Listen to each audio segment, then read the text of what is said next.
কেন আমেরিকা হঠাৎ ড্রোন এবং এআই বা কৃত্রিম বুদ্ধিমত্তার পেছনে এত টাকা ঢালছে? কেন বলা হচ্ছে যে এই বাহিনীটিই হবে ইতিহাসের সবচেয়ে প্রাণঘাতী সামরিক শক্তি?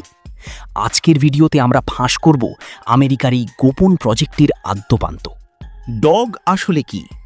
ডগ বা ডিফেন্স অটোনমাস ওয়ারফেয়ার গ্রুপ হল পেন্টাগনের এমন একটি সমন্বিত প্রোগ্রাম যা জল, স্থল এবং আকাশ সব বিভাগেই ড্রোন এবং কৃত্রিম বুদ্ধিমত্তার অপারেশন পরিচালনা করবে।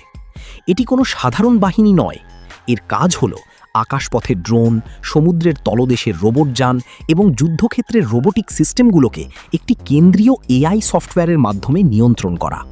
2025 সালে এটি যখন শুরু হয়েছিল তখন এর বাজেট ছিল মাত্র $225 মিলিয়ন।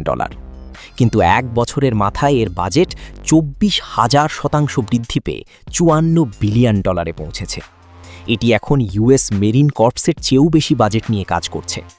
এর মানে পরিষ্কার, আমেরিকা এখন আর রক্তমাংসের সৈনিকের বদলে সফটওয়্যার ড্রিভেন বা সফটওয়্যার চালিত যুদ্ধের দিকে ঝুঁকছে। ইউক্রেন যুদ্ধ বিশ্বকে দেখিয়ে দিয়েছে যে বর্তমানের 70% ক্ষয়ক্ষতিই হচ্ছে ড্রোনের মাধ্যমে। আমেরিকা এই শিক্ষা থেকেই ডিওজিকে শক্তিশালী করছে।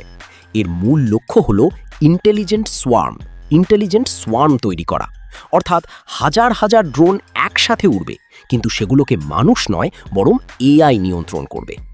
এই ড্রোনগুলো মানুষের চেয়ে দ্রুত সিদ্ধান্ত নিতে পারবে, লক্ষ্যবস্তু শনাক্ত করতে পারবে এবং একে অপরের সাথে যোগাযোগ করে শত্রুকে কুপোকাত করবে।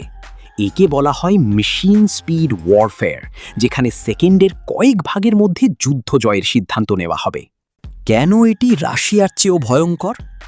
ইউক্রেন এবং রাশিয়া ইতিমধ্যেই নিজস্ব ড্রোন বাহিনী এসপিএস এবং ভিবিএস গঠন করেছে। এমনকি চীনও তাদের প্রতিটি সামরিক বিভাগে এআই যুক্ত করার জন্য ইন্টেলিজেন্টাইজেশন প্রোগ্রাম চালাচ্ছে। কিন্তু আমেরিকার ডিওজি প্রজেক্ট আলাদা, কারণ এটি সম্পূর্ণ সফটওয়্যার ফার্স্ট মডেল। পেন্টাগন এখন এমন এক সফটওয়্যার তৈরির পেছনে বিলিয়ন বিলিয়ন ডলার খরচ করছে, যা বিভিন্ন কোম্পানির তৈরি ভিন্ন ভিন্ন ড্রোনকেও একই সাথে কমান্ড দিতে পারবে। এর ফলে শত্রুপক্ষের পক্ষে এই ড্রোনগুলোকে জ্যাম করা বা থামানো প্রায় অসম্ভব হয়ে পড়বে। এই প্রজেক্টের সবচেয়ে বিতর্কিত দিক হল এর এআই নীতি।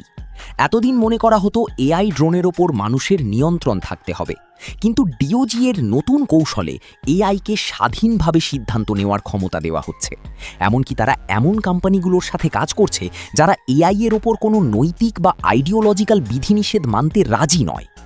আমেরিকার লক্ষ্য একটাই, যে কোনো মূল্যে যুদ্ধ জয়।